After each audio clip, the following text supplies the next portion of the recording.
இடமலம் entertainment நேயர்களுக்கு வணக்கம். ஒரு 2, 3 நாள் கேப் ஆயிருச்சு. சில பல காரணங்களால உங்களோட பேச முடியல. ரைட்டு. பராசக்தி படம் 100 கோடியை வசூலித்து விட்டது என்று அதிகாரப்பூர்வமாக டான் பிக்சர்ல இருந்து அறிக்கை விடப்பட்டிருக்கிறது. அறிக்கைன்னா அதாங்க அந்த போஸ்டர் விட்டுருக்காங்க. அது உண்மையா? 100 கோடி வசூல் பண்ணாங்களா? அப்படிங்கிற தகவலை நம்ம பார்க்குறோம். அதுக்கு முன்னாடி எனக்குங்க இப்ப பாருங்க படம் 10ஆம் தேதி ரிலீஸ் ஆச்சு. இன்னைக்கு 20ஆம் தேதி தாண்டி போயிட்டு இருக்குது. 10 நாள் ஆயிடுச்சு. இப்ப வரைக்கும் நான் படத்த பார்க்கல. படத்த பார்க்கணுன்ற ஆர்வமும் இல்ல. ஆனா திடுதிப்புன்னு எனக்கு இப்போ 2 நாளா பராசக்தி படத்த நான் பார்த்தே தீருவேன் அப்படின்ற ஒரு ஆர்வம் வந்திருக்கிறது. அதற்கு காரணம் எத்தனையோ பேர் ரிவ்யூ குடுத்திருந்தாலும் வராத ஒரு ஆர்வம். அண்ணன் சீமான் அவர்கள், எங்க அண்ணன். அவர் குடுத்த ரிவ்யூவ பார்த்த உடனே, அடடா! படத்த பார்த்தே ஆவணும்டா.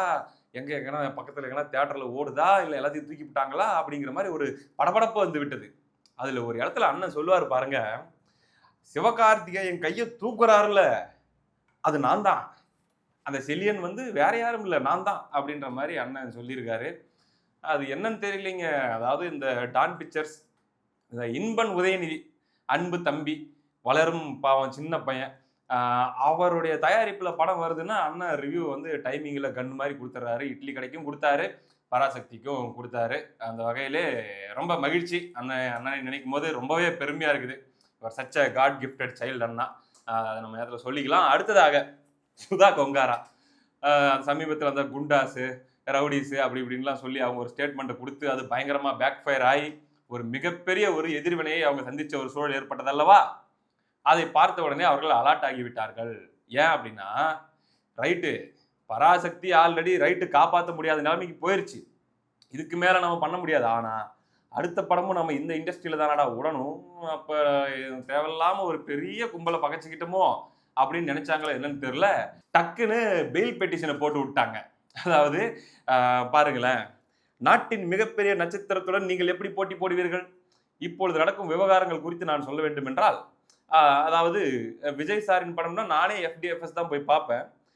ஜனநாயகன் ரிலீஸுக்கு 2 நாளைக்கு முன்னாடி சென்சார் இப்படி பண்ணது தவறு. சிபிஎஃப்சியை கடுமையாக கண்டிக்கிறேன். எந்த படத்துக்கும் அப்படி நடக்கக்கூடாது. நாங்கள் அந்த படத்துடன் போட்டி போட நினைக்கவே இல்லை. நாட்டின் மிகப்பெரிய நட்சத்திரத்துடன் நீங்கள் எப்படி போட்டி போடுவீர்கள்? எங்களுக்கு ஏதோ பண்டிகை லீவு கிடைச்சிச்சு, அதுக்காக ரிலீஸ் பண்ண அவ்வளோதாங்க. அவரு கூட போய் நாங்க போட்டி போடணும்னு நினைப்போமா? அப்படின்னு சொல்லி தற்போது விஜய் ரசிகர்களிடம் ஜாமீன் மனு போட்டிருக்கிறாரு. ஜாமீன் கிடைக்குமா அப்படிங்கிறத நம்ம பார்ப்போம். அடுத்த படத்துக்கு ஆமா குடுத்து விட்டுருங்கய்யா, குடுத்து விட்டுருங்க. இதுல நம்ம ஜெயம் ரவிலாம் ரொம்ப ஸ்மார்ட். பராசக்தி ரிலீஸுக்கு முன்னாடியே அவர் முன்ஜாமீன் போட்டாரு. அந்த வகையில. ஆனா அவர் பேசிக்கலி விஜய் ஃபேன். ரைட்டு. இப்ப அந்த 100 கோடி மேட்டருக்கு வருவோம். எப்பா டேய் மொரட்டு வடையா, பெரிய வடையா சுட்டுப்புட்டாங்கடா அப்படின்னு சொல்லி ஒரு பக்கம் சொல்லிட்டு இருக்க, உண்மையில் 100 கோடியா அப்படின்னு நம்ம விசாரிச்சு பார்த்ததுல, எக்ஸாக்ட்டா இதான்யா கலெக்ஷன் அப்படின்னு சொல்லி நமக்கு உள்ள இருந்து தகவல்கள் வருகிறது. அதாவது ஒட்டுமொத்தமாக இந்த படத்துடைய பட்ஜெட் பார்த்தீங்கன்னா 141 கோடியிலிருந்து 150 கோடிக்குள்ள வருதுங்க. படத்துடைய பட்ஜெட், தயாரிப்பு செலவு எல்லாம் சேர்ந்து. இதுல 10 நாள் முடிஞ்சிருக்குது இப்ப. அப்ப இன்னும் ரொம்ப நாள் ஓடணுமே அப்படின்லாம் சொல்லாதீங்க. 10 நாள்லயே வந்து பார்த்தீங்கன்னா, குளோசிங்க்கு வந்துருச்சு. அதாவது ஒரு படத்துடைய ரன் அப்படிங்கிறது எண்டுக்கு வர்றது அப்படின்னு சொல்லுவாங்க இல்லையா? அதோடைய ஆர்வம்லாம் குறைஞ்சு, புக்கிங்லாம் குறைஞ்சு ஒரு ஷோவுக்கு 10 பேரு, 8 பேரு வர ஆரம்பிக்கிற மாரி போய், கோடியில இருந்தது லட்சங்கள்ல கலெக்ட் பண்ண ஆரம்பிச்சு, அதுக்கப்புறம் அப்படியே ஆயிரங்கள்ல கலெக்ட் பண்ண ஆரம்பிக்கிறது. அந்த ஸ்டேஜ்க்கு வந்துருச்சு. ஸோ ஆல்மோஸ்ட் குளோசிங்க்கு வந்துருச்சு பராசக்தி. அந்த அடிப்படையில இதுவரைக்குமே ஒட்டுமொத்தமாக இந்தியாவுல 57 கோடி தான். 57.25 கோடி தான் பராசக்தி வசூல் பண்ணியிருக்கிறதாக நமக்கு செய்தி வருகிறது. அதுல அதிகபட்சமாக தமிழ்நாட்டுல 50 கோடியே 80 லட்சம். கேரளாவுல 1.45 கோடி. கர்நாடகாவுல ஒரு 4 கோடி வரைக்கும் வசூலாயிருக்கிறதாக சொல்லப்படுகிறது. இதுவே கொஞ்சம் எக்ஸாஜரேட்டட் மாரி தான் இருக்குது. பட் இருக்கிறத சொல்றேன். ஆந்திராவுல 85 லட்சம். மொத்தமே 85 லட்சம். ஏன்னா அங்க பயங்கரமா ஒரு 5, 6 படம் சங்கராந்தி ரிலீஸ்ன்னு சொல்லி இறக்கி விட்டாங்க. அதுல 85 பண்ணியிருந்தாலே பெரிய விஷயம். அது போக வெளிநாடுகள்ல ஒரு 22 கோடி.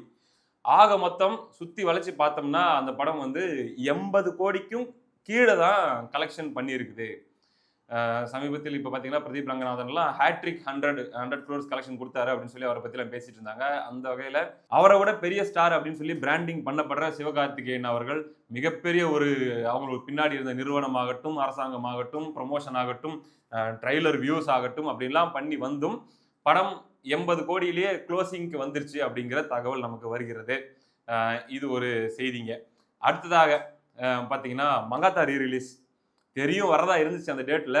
ஆனா பெருந்தன்மையாக கலைப்புலி தானு அவர்கள் பெருந்தன்மையாக அப்படின்னு சொல்றதுக்கு முன்னாடி ரிலீஸ் நாங்க 23ஆம் தேதி மங்காத்தா கூட கிளாஷ் விடுறோம் அப்படின்னு அவர் சொன்ன உடனே ஒரு கிளாஷ் ஒன்று நடந்துச்சு அன்னைக்கு.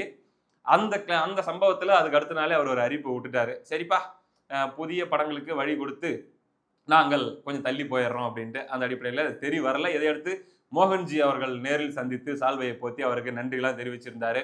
ரொம்ப சந்தோஷம் அப்படின்னு சொல்லி. ஏன்னா திரௌபதி இந்த மாதிரி படங்கள்லாம் 23ஆம் தேதி வர்றதுக்கான ஒரு வாய்ப்பு கிடைச்சிருக்குது. ரீ-ரிலீஸ் வந்து தள்ளி போறதுனால. இப்ப ஜனநாயகன் வருது அப்படின்னு சொல்லி ஆசைப்பட்டு சன் பிக்சர்ஸ் 23ஆம் தேதி அனௌன்ஸ் பண்ணிட்டு இது மங்காத்தா ரீ-ரிலீஸ். கடைசியில பார்த்தா ஜனநாயகன் வராம போயிருச்சே அப்படிங்கிற சூழ்நிலையில இப்ப மங்காத்தா ரீ-ரிலீஸ்க்கான அந்த ஹைப்பு இருக்குமா. விஜயோட கிளாஷ் அப்படின்னா அது ஒரு மாதிரி ஓட்டிட்டு போயிடலாம். ஃபேன் வார்ஸ் அப்படியே நம்ம வந்து வியாபாரம் ஆக்கிடலாம்னு ஒரு கணக்கு. ஒருவேளை தெரியாச்சும் ரிலீஸ் ஆயிருந்துச்சுன்னா அந்த கிளாஷை வச்சு ஒரு வியாபாரம் பார்த்துருக்கலாம்னு ஒரு கணக்கு இருந்துச்சு. அதுல இருந்தும் தானு பின்வாங்கி விட்டார். இந்த நிலையிலே மங்காத்தா மட்டும்தான் வருது.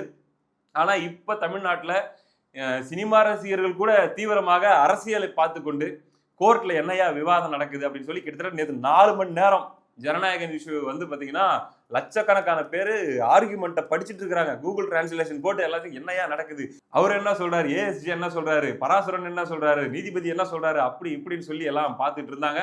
அந்த அடிப்படையில அவங்களுக்கு வந்து திரைப்படம் தியேட்டருக்கு போற அந்த மூட்லயே இல்ல. பிரச்சனைகள்லாம் சால்வ் ஆகிற மூட்ல தான் இருக்குது. அதனால மங்காத்தா ரீ-ரிலீஸ்க்கு அந்த மாதிரியான ஒரு ஹைப் அப்படிங்கிறது கிரியேட் ஆன மாதிரி தெரியல. இதே மே 1 அப்படின்னு சொல்லி பண்ணியிருந்தாங்க அப்படின்னா செம்மையா இருந்திருக்கும் அஜித்குமார் அவர்களுடைய பிறந்த நாளுக்கு. ஆனா இப்ப வேற ஒரு காரணத்துக்காக விட்டதுல படத்துடைய ப்ரீ புக்கிங் டே 1க்கு மட்டும். ஏன்னா ஃபேன்ஸ் உடைய அந்த ஆர்வம் அப்படிலாம் இருக்கும் இல்லையா. அந்த அடிப்படையில படத்துடைய புக்கிங் இப்போ வரைக்கும் ஒரு 89 லட்சத்துக்கு நடந்திருக்கிறதாக நமக்கு செய்தி வருது. அது எதிர்பார்த்ததை விட ரொம்ப குறைவு அப்படின்னு சொல்றாங்க. டே 1 இந்த அளவுக்கு வருது அப்படின்னா அதுக்கு அடுத்தடுத்த நாட்கள்ல அது குறைய தான் வாய்ப்பு அதிகம் அப்படின்னு சொல்றாங்க. அந்த அடிப்படையில் நம்ம பார்க்கும்போது கில்லி ரீ-ரிலீஸ்லாம் விட்டுருங்க. அது எங்கேயோ இருக்குது. 26 கோடியிலிருந்து 30 கோடிக்குள்ள அதோடைய கலெக்ஷன் இருக்குது அப்படின்னு சொல்றாங்க. அதுக்கப்புறம் சச்சின் ரீ-ரிலீஸ் அதுவே கூட பார்த்தீங்கன்னா 6 கோடிக்கு மேல பண்ணுச்சு அப்படின்ற மாதிரி சொல்றாங்க. மங்காத்தா உண்மையிலேயே 10 கோடிக்கு மேல பண்ணியிருக்க வேண்டிய ஒரு படம். கரெக்டான டைமிங்ல நல்ல இன்டென்ஷனோட விட்டிருந்தா. ஆனா இப்ப புக்கிங்ல மிகப்பெரிய அளவுல தடுமாறிட்டு இருக்குது மங்காத்தா திரைப்படம். அதுல நம்ம இன்னும் பிரிச்சு பார்க்கணும் அப்படின்னா தென்னார்காடு மண்டலத்துல 1.22 லட்சம், திருச்சி தஞ்சை மண்டலத்துல 1.85 லட்சம், நெல்லை குமரி மண்டலத்துல 6.54 லட்சம், அதுக்கப்புறம் மதுரை ராமநாதபுரம் அந்த மண்டலத்துல 9.13 லட்சம், கோவை மண்டலத்துல ஒரு 9.5 லட்சம், சென்னை செங்கல்பட்டு இங்க மட்டும் பாத்தீங்கன்னா ஒரு 60 லட்சம். அந்த அளவுக்கு தான் டிக்கெட் சேல்ஸ் அப்படிங்கிறது போயிருக்குது. கலெக்ஷன் அப்படிங்கிறது ஆயிருக்குது. என்ன பண்ண போகுது மங்காத்தா ரீ-ரிலீஸ் அப்படிங்கிறத நம்ம பொறுத்து இருந்து பார்ப்போம். அடுத்தடுத்த அப்டேட்டுகளுக்கு தொடர்ச்சியாக இணைந்திருங்கள். உங்களுடைய அன்புக்கும் ஆதரவுக்கும் ரொம்ப நன்றி. அடுத்த வீடியோவில் சந்திப்போம். வணக்கம்.